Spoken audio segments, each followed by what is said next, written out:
Hello, everyone, and welcome to Answer the Call. I apologize for missing last week's episode, but I built the computer that we're streaming on now, and we're streaming at 1080p, 60 FPS. It was a really nice build. It went not as well as I would have liked. It took a while, but we're good. So, thanks for being here today. And today is kind of a weird episode. It's different than our normal format in the sense that it won't just be one topic.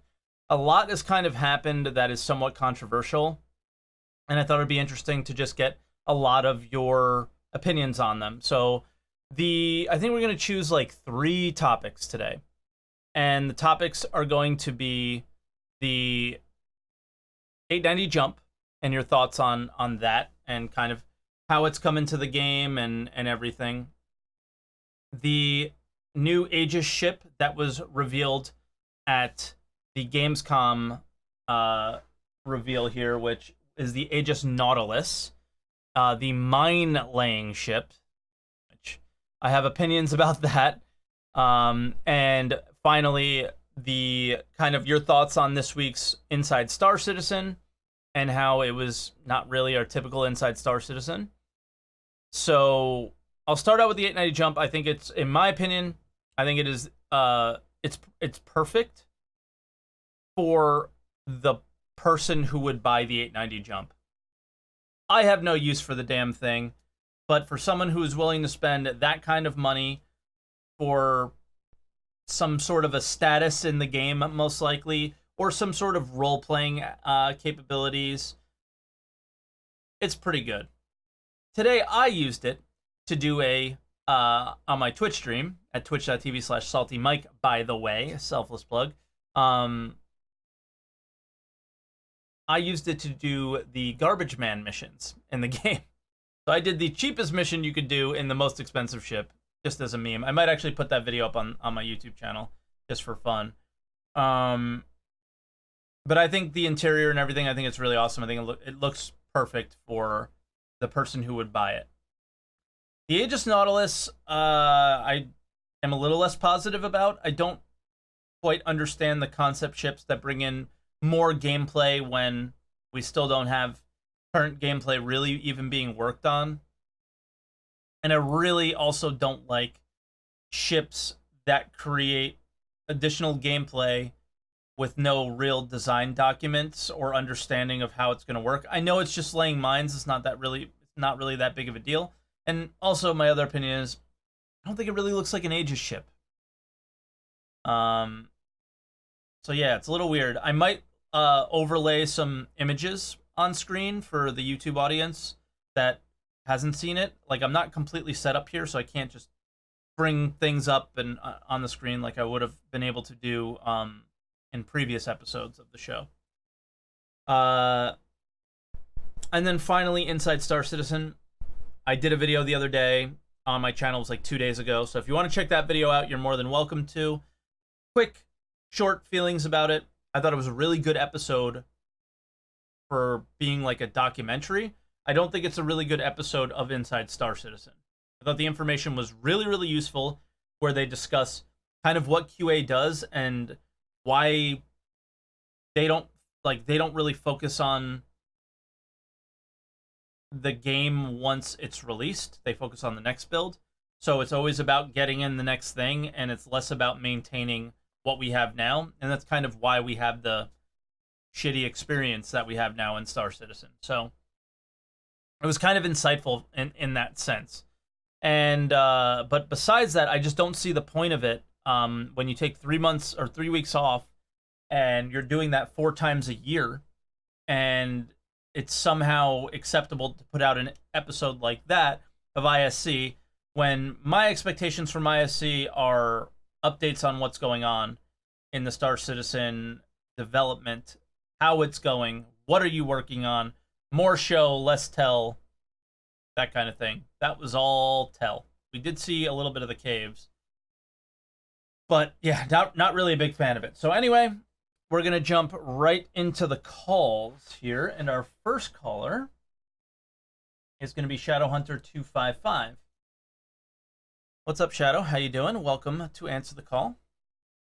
Not bad, not bad. How are you, Ben? I'm Good. good. I'm just like cringing. I'm like, hopefully everything works that I just worked on, and there's no Well, oversight. I've got the stream running on the other monitor, so I can let you know if anything goes wrong when I'm on.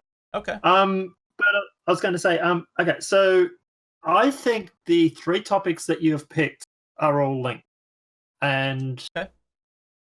I sort of want to hit them all with one sort of general discussion, if that's okay with you. Sure. Yeah. So the reason why I think we have got a very lackluster Inside Star Citizen was because of the fact that we have CitizenCon coming up. Mm-hmm. We have the devs that are currently working on a project, and I'll get to that in a sec. And we also have them going through and doing things like, for example, putting out their stewship for the Aegis event. Yeah. Also, it's summer, and a lot of people over in America take holidays in the summer. So you probably find that some of the Europe crew too, are right? trying to use it. Yeah. So it's Northern Hemisphere. Yeah, anything that's Northern Hemisphere.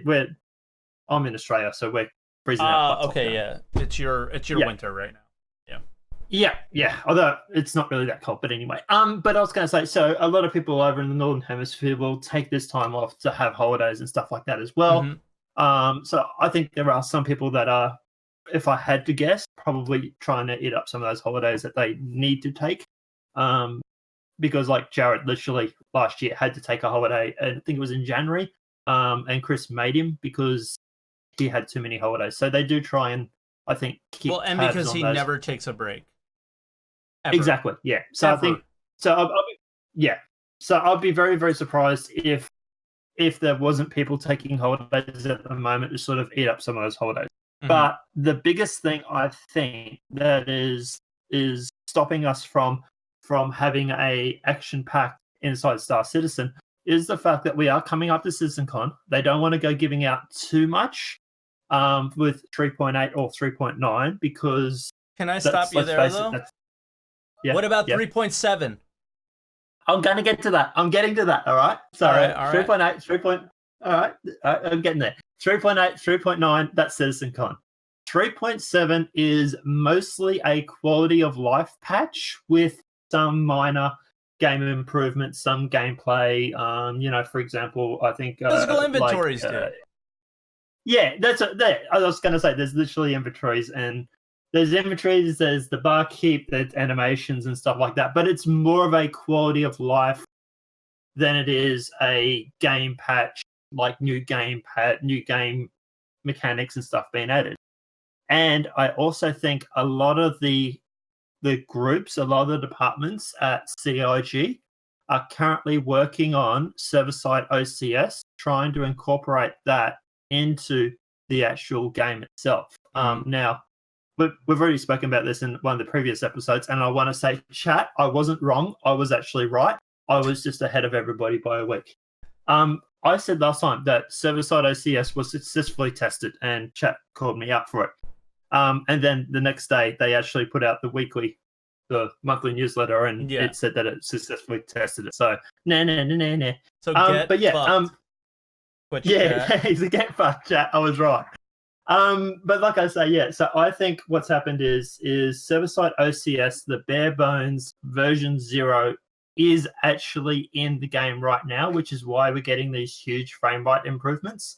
I don't know about you, but my frames went from about 30 frames to 40 frames all the way up to 80 frames, 90 frames. In live, right? Yeah, no, PTU. Oh, really? My PTU frames were not very good, but... Yeah, well, I jumped in as soon as it went live, and before everybody started spawning the 890 jump. Yeah, that's the thing, is I was in an 890 jump, so... Yeah. So as soon as it went live, obviously I'm with org. They set out at everybody, and I got the message. I jumped straight in. Wait, they added everybody? That's annoying. No. So when I got, I'm a subscriber. So when it went to subscribers, I got the notification from my org to say that it's gone through, and I didn't even wait for the email. I hit copy straight away, and then logged out of it, and then logged back in, and it was able to go straight in. So I was in there like one of the very few and we were getting like 80 to 90 frames a second. So what I think server-side OCS is actually in the game. The bare bones of it is in the game at the moment, which is why we're able to get the 890. All these departments are currently working on trying to incorporate server-side OCS with their coding, so they're tied up with that. Not to mention the fact that they've got CtznCon, also the Aegis event, plus some of them away from holidays. I just think it's just they just don't have enough to show at the moment. Yeah. And it's sort of like, do we have this week off and then like hit 4 weeks next week? Or do we have like 4 weeks now and then like the last week be a little bit lackluster or whatever it may be? So to be honest, look, it was good to see QA. I'm not really that annoyed with the whole QA thing because I'm not annoyed with that segment. I'm annoyed with the fact that it was the only segment. Yeah, I get that, but I mostly subscribe for the PTU. That's the reason I pay the $10 a month is that and the ship. So, if the money goes towards making videos, which it does supposedly, good-o, but I don't really, look, some of them are hit, some of them miss. I don't really care. But I think at the moment, I think they're just really tied up with this server-side OCS and with the improved frame rate that I got for the first like 3 to 5 minutes before everybody started spawning the space whales. It was absolutely insane. I was getting 80 to 90 frames over at Port Ali. It was absolutely nuts. And even today, like I'm flying around, I was cruising around in the Avenger Titan, jumping between Port to Hurston. And while I was continuing, I was still getting 60 frames, which is 30 frames a second more than I normally got. Yeah. So they've definitely done something on the back end to make it so that, and I don't know. I know people want gameplay. I know people are like, we want gameplay, but my argument is the stuff that they're doing now is going to set up the stuff in the future. And I'm like, look, they're working on Squadron 42. They've got a whole bunch of stuff going on right now, server side, people taking holidays and everything like that. I'm like, look, yes, I want salvage. Yes, I want medical. Yes, I want exploration. But we wouldn't even be able to get things like, for example, an Idris battle with a decent frame rate without server-side OCS. So I'm like, yeah, it sucks we don't have that gameplay. But it's a case of we suffer now, we get good stuff later. The game can't, like, the whole thing for me is the game really can't support that gameplay anyway.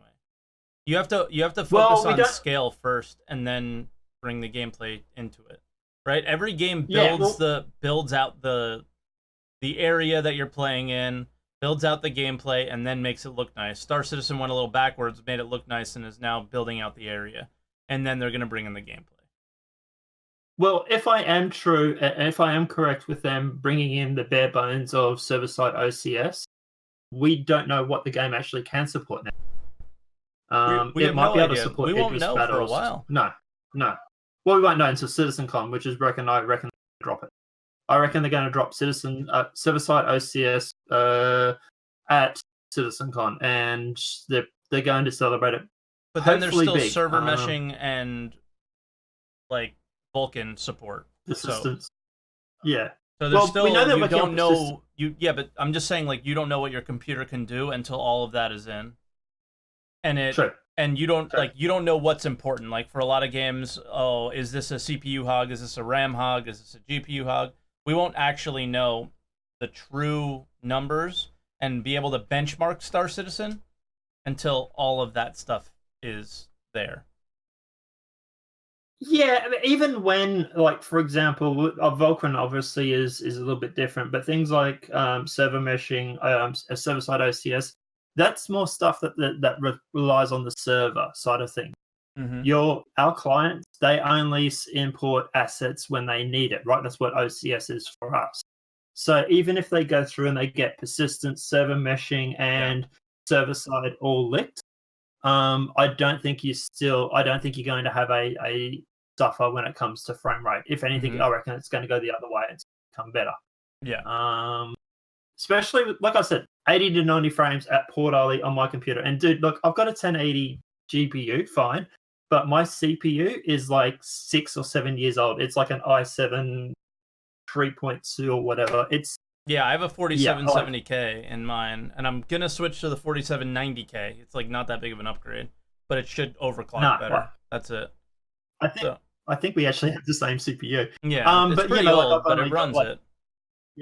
Yeah, and I've only got like 16 mega RAM. My system, apart from the graphics card, needs updating, and it's getting soon. Yeah, me too. But I upgraded my streaming rig before I upgraded my gaming rig for the reasons that I said. I just don't know what we'll need yet. But anyway, we actually have quite a few callers. I'm pretty surprised. So, do you want to talk about the mine layer ship? Do you know anything about it, or is that sort of where you want to stop? Yeah, I looked into the mine layer. I like it. I like the idea. I think it's going to be more for like people trolling people and later down the track. If we get bases and stuff like that, then it's going to become important. I don't know. Look, like how will it play in ship to ship combat, and it's a little weird. Yeah, and you also got to remember too, it's not just laying mines. It also, from what I saw, also lays turrets. Yeah, lays turrets. Yeah. Yeah, so it can do both.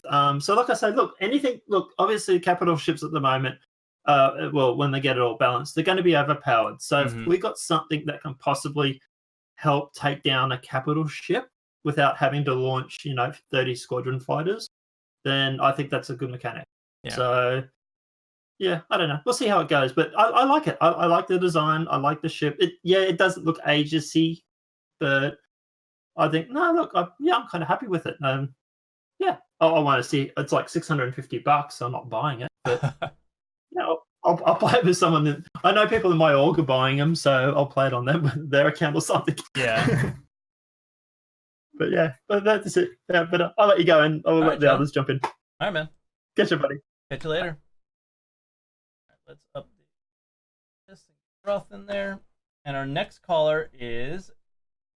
Oh no, I'm lost in Discord. There I am. Is Groth. Hey Groth, what's up, man? How you doing? Hey Mike. How's it going? I'm good. So let's get to the meat. Let's get to the meat. Let's be like Arby's. We have the meats. You're a European. You probably don't get that. But what do you think? What's the meat for you? What's the most important topic for you out of those three, I guess? What's the one that you'd like to really talk about?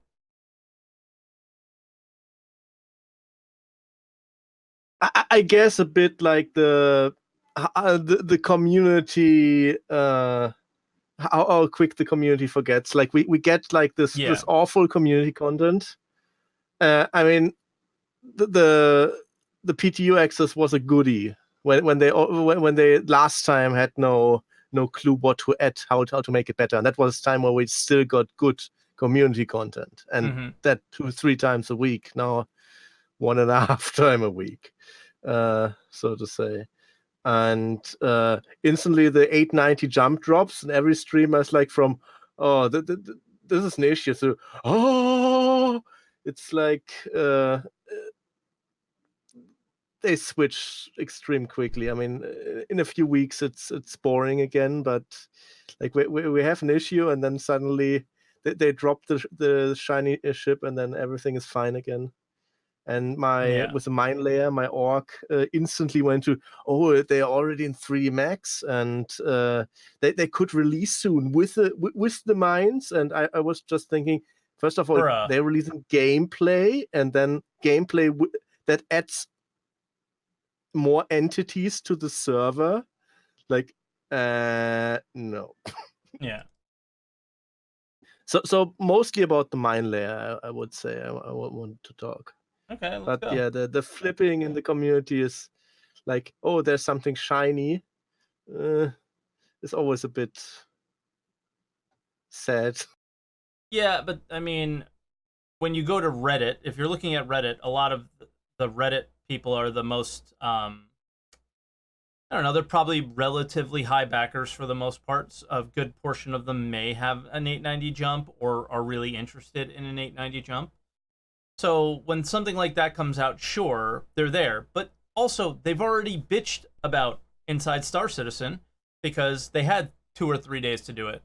Like, the one thing that bothers me sometimes, Groth, is I'll make a YouTube video where, like, I'm a little bit positive about something, or I do a YouTube video about an actual in-game mechanic, and it's only 1 or 2 people, dude, but 1 or 2 people would comment on the video. And when you're a small channel like mine, you read most of your comments, if not all of them, and the guy will comment and be like, "Why are you wasting your time doing these things? I don't want to see you doing this. You should be discussing the issues that really matter, like this, and this, that I've already rehashed 6,000 times, right? Like, I've done multiple videos on how crappy Star Citizen's community content is and why. Like, you want me to keep talking about it? At some point, you just like, all right, I've said what I needed to say. I give up now, you know? So, like, with this rant about Inside Star Citizen that I did recently, it was a little bit different in the sense that I want to know more about what goes behind the scenes of their production to know why we are where we are. Why are we getting shows like this? What is it? What is so difficult about this? And it wasn't even great because the Q&A team felt disheartened after the critique. But like I think last year we had the last time section about ATV, and that had more content about Q&A, and that had more content. Like we saw more about what they did, and this time it was, this is important, this is complicated, this is a lot of work. Yeah, we knew that from the last time, but a bit more showing what they really do was, I think the last segment was way better, and we saw the inner functioning of the Q&A team a bit more, and so we could connect way better than this with this mini segment. Yeah, that misrepresented the thing a bit. Okay. Now, you said you really want to talk about the mine layer? Yeah. So what about? Mostly about the stuff you talked about in the intro, like new game mechanic. Like there were a lot of drops, like from the leaks, like 24 mines, 2 mine types, but yeah, like it looks a bit like form over function. It's quite big, like only 24, like 24 turrets could be a lot, but I assume that the mines are only space mines, that they're not hovering on planets. Just be aware, 4 turrets at the outposts do a shit ton of damage. Yeah. So 24. But for the static explosive mines, it looked a bit like not that much. Like if you really want to have a little minefield, instead of just putting it in front of somebody, like just overtaking somebody and then dropping mines, like in like with water bombs and war thunder ships. Yeah, I see. I couldn't see how the full mechanic, other than the turret. Like the turret thing is an active thing in fight. Well, but what about something like I couldn't see the mechanic. What about something like I look at it in like a mining. I always look at it with like cargo hauling and mining applications, and it's like, what if you do it with a mining application where it's like, all right, we've entered into the area where we're gonna mine. Let's lay mines down to prevent people from. Yeah, but 24. Like if you have an Orion, you're sitting at a fat asteroid. What? How large is the ship? Do we know?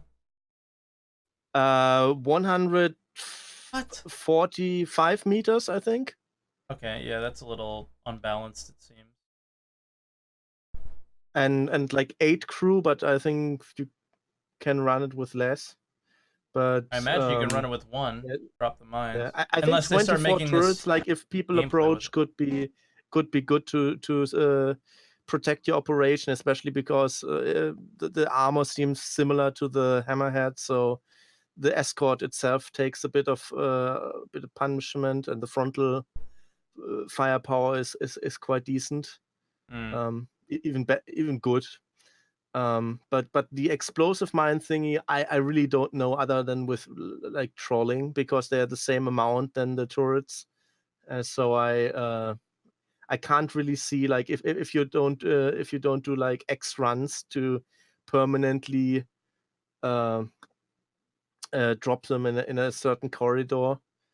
I think they have to explain a lot. Exactly. And the thing is they probably did explain a decent amount at that show that a lot of people got to hear that maybe we didn't. But I'm sure the sale page will explain a bit more, but it'll never explain enough. And that's where I'm gonna kind of put my flag in the sand here. Is the ship's $675, and no matter how they explain the gameplay, it doesn't matter what they say in writing, because we just don't know, because we've never actually had realistic space battles with multiple ships, capital sized ships, or medium. Like, we haven't had a real battle yet in the game. It doesn't exist, right? So adding another layer to it is just it's kind of a clusterfucky moment for me, where I just like, dude, how can you say that like mines are going to be useful if you're just imagining the gameplay in your head? Like, at this point, we really need to allow for things to happen organically, and then start adding layers to it. And that's where I take issue with this shit. I think, Mike, to interrupt you. No, it's fine. Go ahead. Is with what you say, the big thing is adding a mechanic that's based on a lot of entities, potentially, especially with the explosive mines. Like that, the turrets can be like with two size ones, that they can be enough to secure your little dig site, even within Rhine. But with the explosive mines, really, that looks like entity. Like they said, mines need maintenance, but that looks a lot like dropping a lot of entities, even with homing mines, to secure something like the corridor above, like a certain like one of those around the planet mini jump points. I wouldn't be so to get faster around the planets or something like that. Why are you concerned about the entities? Because we still don't have the object container streaming, the server side at a certain point that we know that we can support this amount. But dude, it's 24 mines. Have you flown around ArcCorp before? Right? How many entities are there? Thousands. Yeah, are those 25 enough, or do you have to do like 50 tours and drop like? We don't know, and that's the whole thing that I was saying, is how can you decide how many mines are going to be there, how big are they going to be, how they're going to work, if you've never actually had an actual space battle before, or any real gameplay? We don't know, and that's why I'm not a big fan of this ship coming out now, until you as the game developer understands how the players are going to play the game. Yeah, the unknown factor is the important thing. Like, yeah. Plus the thing that it is at least to some extent entity based, and that like passive entity based, and then that's always an issue. I just hope that they at this point expand on what we have, like complete like ground units, and make us have like some more ground battles that could distract us, like especially the guys who are setting up missions. The custom orc v orc missions. If we have a bigger setup of ground vehicles where we can really do some battle, especially when they put the Cutlass Red rework in soon, like do it as at least temporarily as a spawn beacon, and then introduce also a little truck with a spawn medical facility in the back or so, and then they can do that for a longer while or so. Stuff that just generates gameplay without generating like too much extra work, and just complementing what we have now, and filling those gaps. And I think mines are like a dream thing, but it's too unclear, like you said. Yeah, I mean, for me, it's the unknown that's the biggest issue, not necessarily the technical hurdles that might come with it. It's more the unknown of just, in general, it's a gameplay element. You're adding a layer to a gameplay element that you haven't added to the game yet. And that's what I'm concerned about, So, I don't know, Gruth, I'll probably leave you here unless you have anything else you want to add about the 890. Other than that, it's like the shiny thing that distracts us a bit more, but it's still 3 months and not less than 2 months, like in the usual time frame. Now it's not still like nearly exactly 3 months until CtznCon, so and we're 1 month away from 3.7 too. The... Don't forget that we're a month away from 3.7. Let's hope that. Let's hope that. Yes. If everything's still on schedule, Kappa. So, all right, Groth. I guess I'll leave you here, and we'll bring in the next caller. Okay. Thank you, Mike. No, thank you. I appreciate it. Good insight on some of that, because I honestly don't know much about the Nautilus. I haven't paid as much attention as I would like because I've been working a lot this week.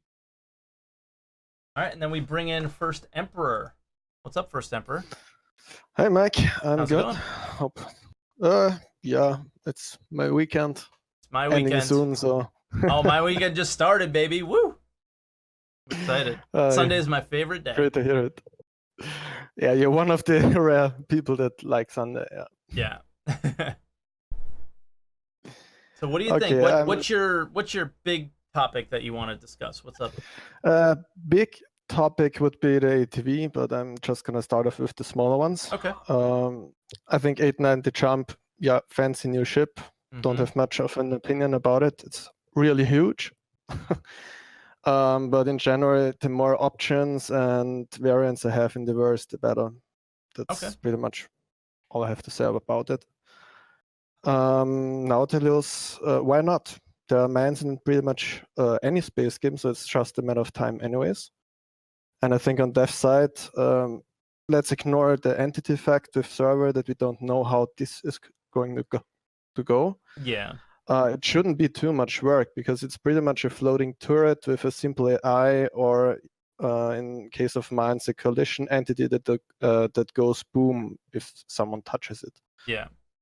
Then there are probably variants with damage to the ship or EMP mines or stuff like this, but I don't think that's much of ways. Yeah, I don't think that's much work, and they can use a lot of the tech that they already have, right? Okay. And I guess my concern wasn't on the work; it was on the balance of it.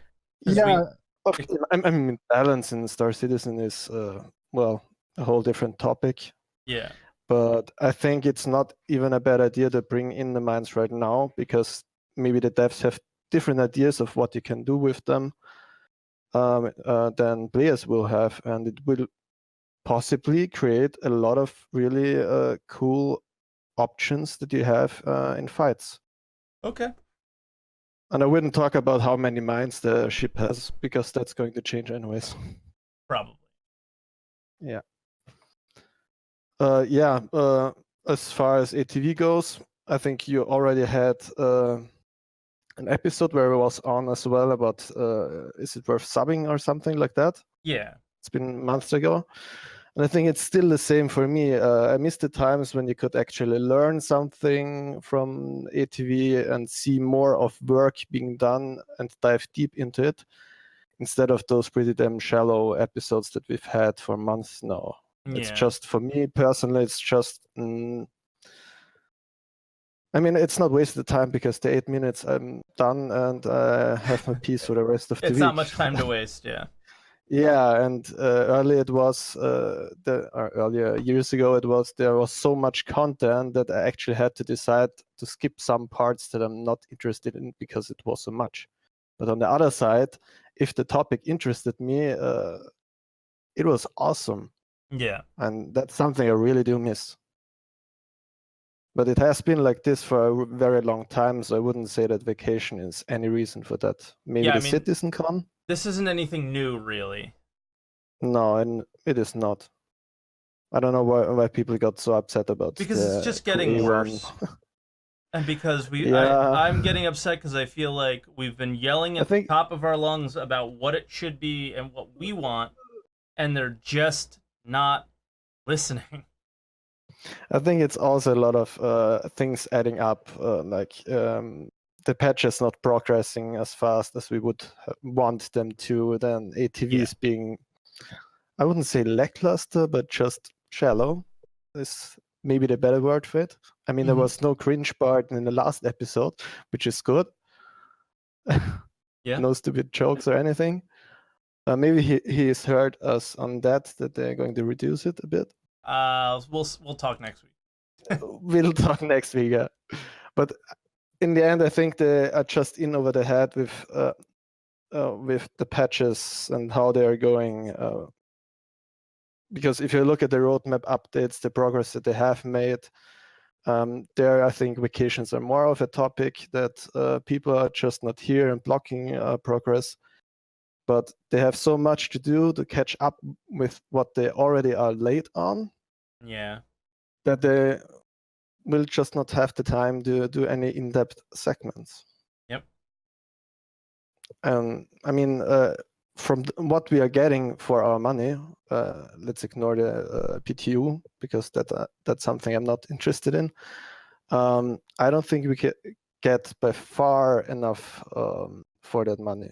I think, I don't know who made that comment about comparing the money he pays for Netflix and yeah, true. It's about the same price. That was really good explanation, actually. Yeah, about the same price. I mean, I pay, since I share an account on Netflix, I pay $2 a month and get limitless entertainment in theory. Well, I pay $14 a month with my own, and I get Still a worth lot it. more content. Yeah.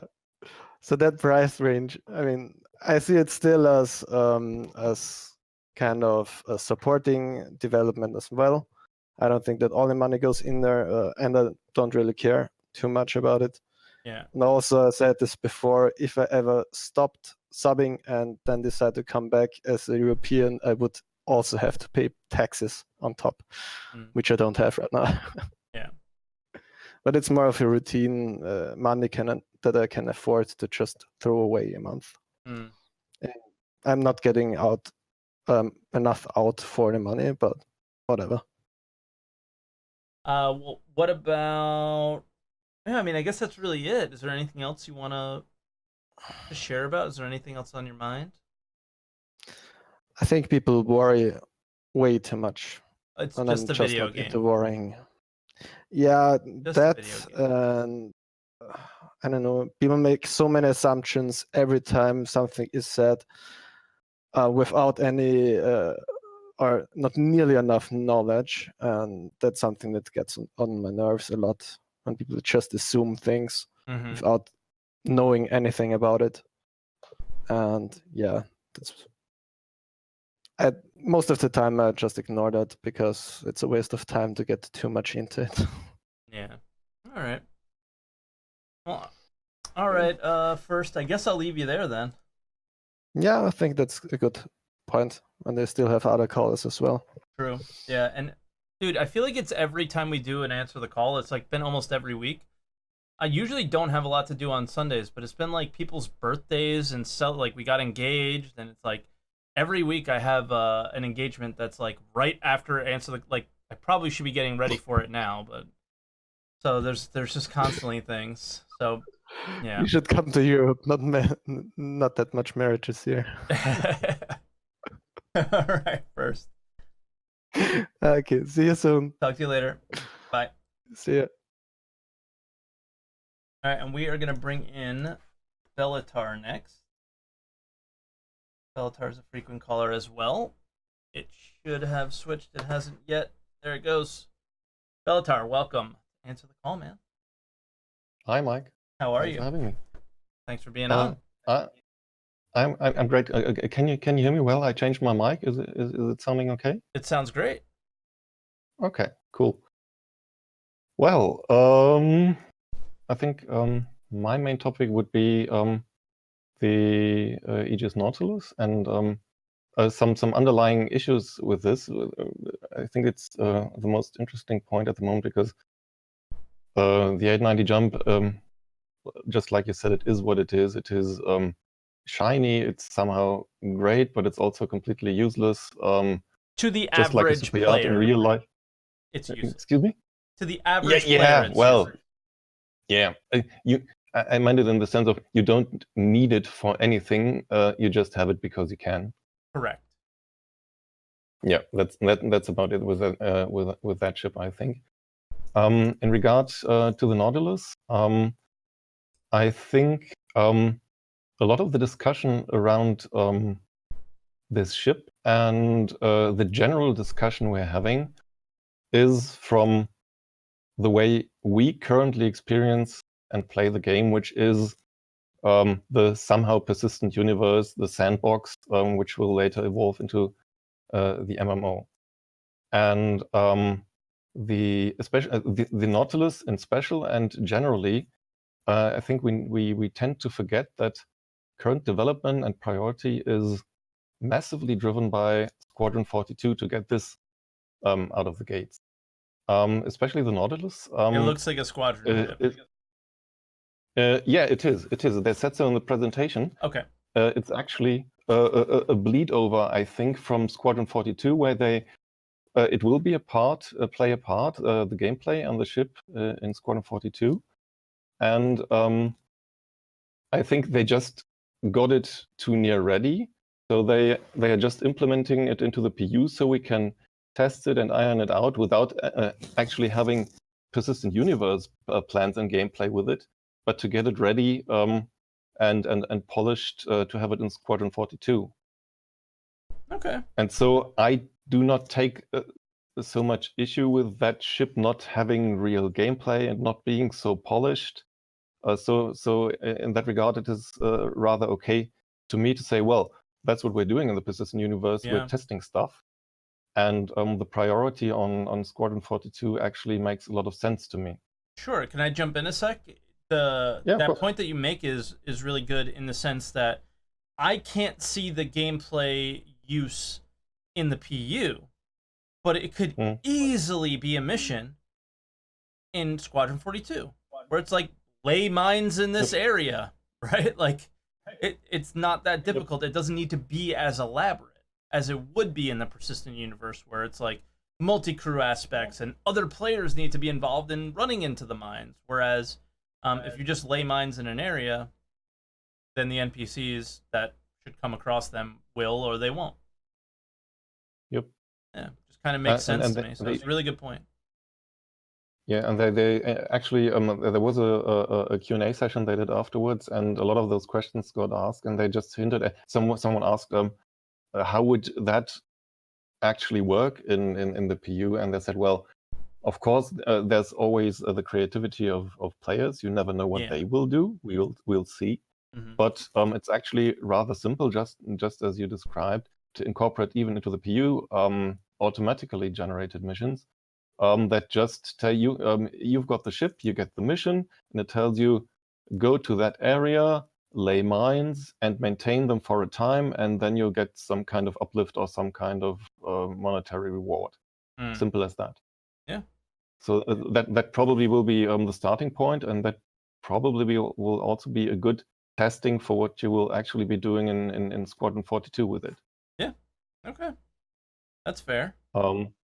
Yeah, and that's to add to that Squadron 42 priority, I think what we need to keep in mind is that the most important features we would need so that the PU grows bigger, more performant, more stable, actually gets gameplay, that a lot of those features are totally irrelevant to Squadron 42, because server-side OCS you don't need for Squadron 42, no. Server meshing you need for the game.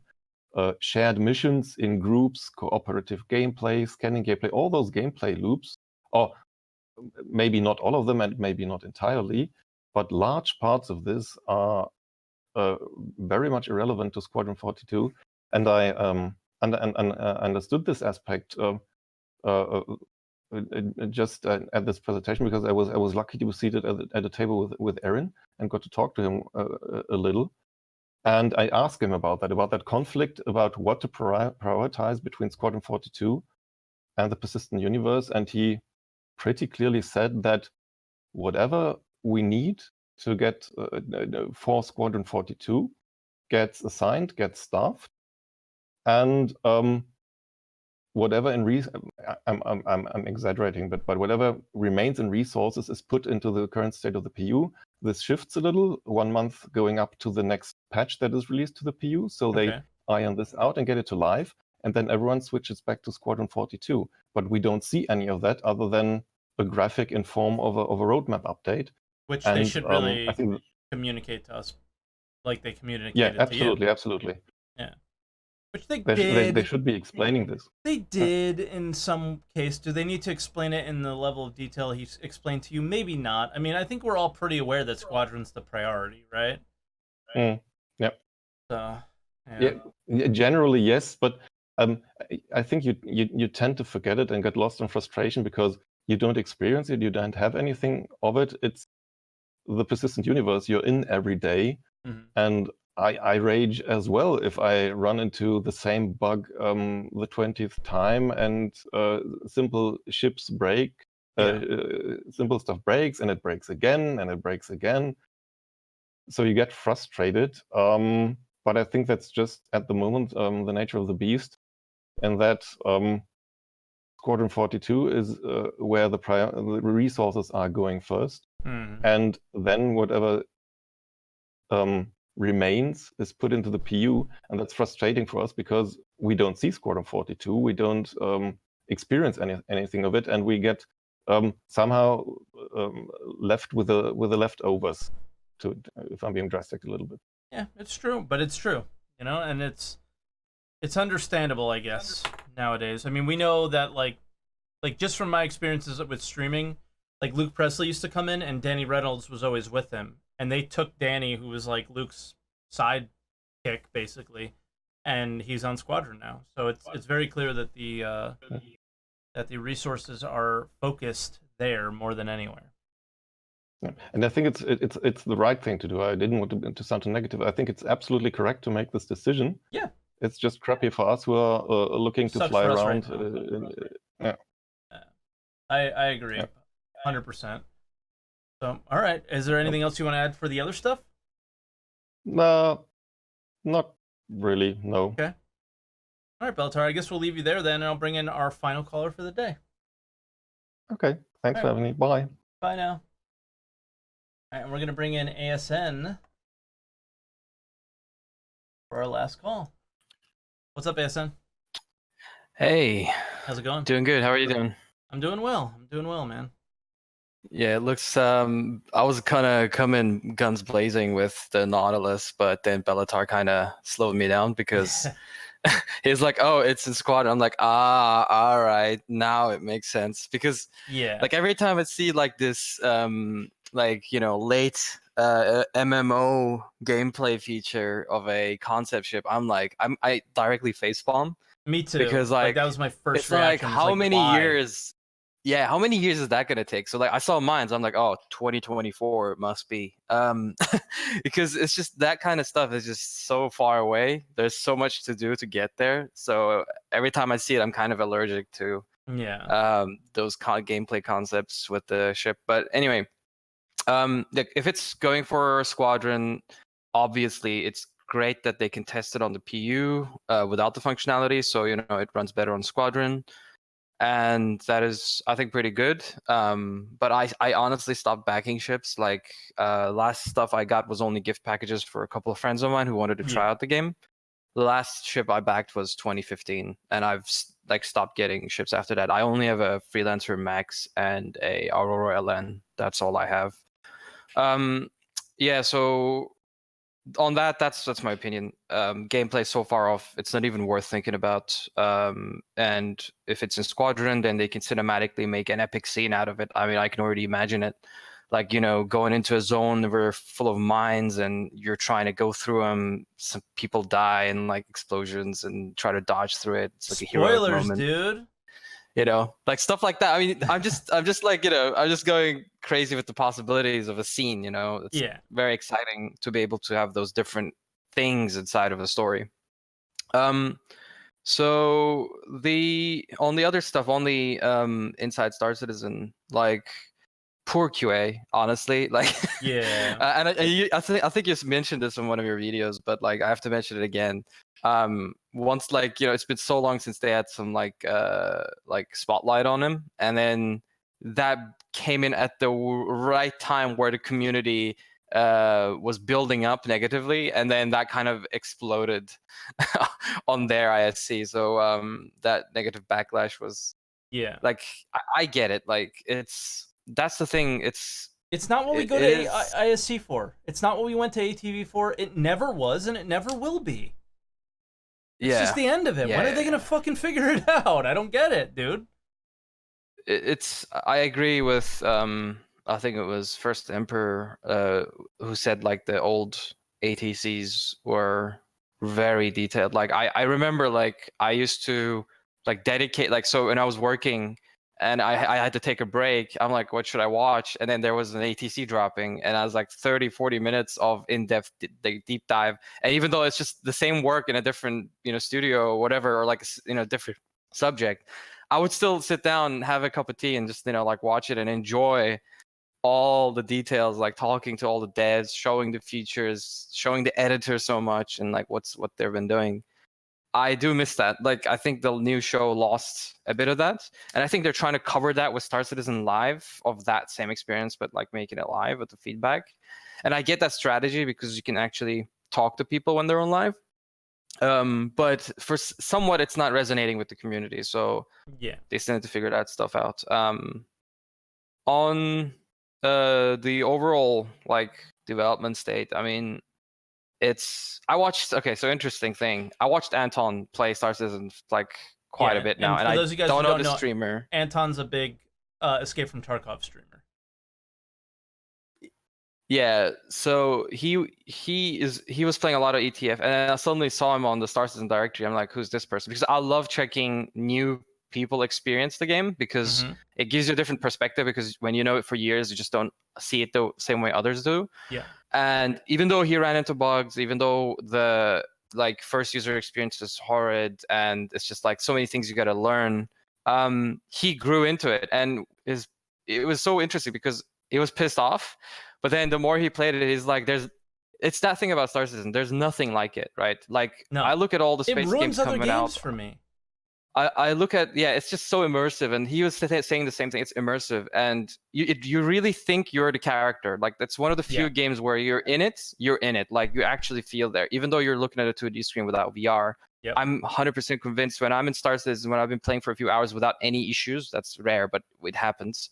Then I really feel attached to the experience more than anything. For me, it's like when I'm at an outpost, I really feel like I'm there. Yeah, like when you go land, walk around, and do stuff with people, it just feels, you feel connected. And I think he was coming back to it for the same reason. And he really enjoyed it for it. And he was actually very surprised because he was doing one of the outpost missions, and he got a gun out. And he went down, and the AI was being killed off, and he didn't notice it because he doesn't know the game. So it was like 4 out of 4 enemies, like you need to kill, and it was like 2 out of 4, and then 1 out of 4. And he saw another player, he shot at him, he killed him, and he's like, "Oh wow, that was another player! Oh my god, that's so cool!" And he was shocked by that experience, like that you can also do PvP, and you can meet other players, and you can have these encounters. And what other game has that? Like, I mean, that's the cool thing about SC. That's the part where it shines, and the other stuff that doesn't work is where you feel, disappointed by it. Yeah, it's everything that gets in the way of that experience is what creates the disappointment. Yeah. And obviously, IDD saying NMS Kappa, but like NMS is more of the best is a the different chat line above his. Star Citizen is so immersive, I always get scared that my grocery box falls through the ground when shopping nowadays because I confuse realities. There was an article I put my grocery box in my car and I'm afraid it's gonna fall through the trunk. Oh my god. Yeah. There was an article about that where somebody was playing 3.3 when it first came out. It was like a lot more buggier. And they said it felt like a horrific nightmare because the elevators were disappearing, like stuff was falling through. They couldn't escape out of like Lorville. So it was like a very bad nightmare that they couldn't get out of. Yeah. But so when it doesn't work, it's like that. But when it does, like you get the good stuff. So I think that's why people are coming back, and I think that's why direction is correct. I was looking at some other games too, like Infinity Battlescape had some really good gameplay footage recently. Like they did some visual improvements. and they had a big fleet battle. So if you didn't check that out recently, have a look at that because I thought it looked really neat. Okay. So yeah, that Dual Universe and other games. There are other games out there, but no game makes you do FPS, land on a planet, have an interior of a capital ship, and all that stuff. Like inside of it, or like any ship inside of it. So that's the actual difficulty that SC always faced, and will keep continuing to face. And that's why no other game wants to do this, like at the visual detail and whatever they're doing. Yeah. It's insane. It's just crazy work. And that's why we love them, and that's why it's frustrating. Like you really make that point and send it home where it needs to be. It's like it's a love-hate relationship. Yeah, like all like there's all these cool moments, and it's just unfortunate that things are getting in the way, and they will get in the way for a long time. It's going to be a while before a lot of these server issues and things like that don't get in the way. And what else did happen? Like, did I miss something? No. There was a lot of Reddit. I also saw the Blackweight developer had a Reddit post, and I think I linked this to you a couple of times. He actually wrote a very long and good post about how he wants gameplay professions to be a focus after server-side OCS. Had like a very long one, and it was really nice to see another perspective, another developer. Yeah. Who released a multiplayer game have kind of similar thoughts as we do, because like I think the exact same. I was like, after server-side OCS, after Squadron, has the core features developed, then slowly start, working on the PU professions. And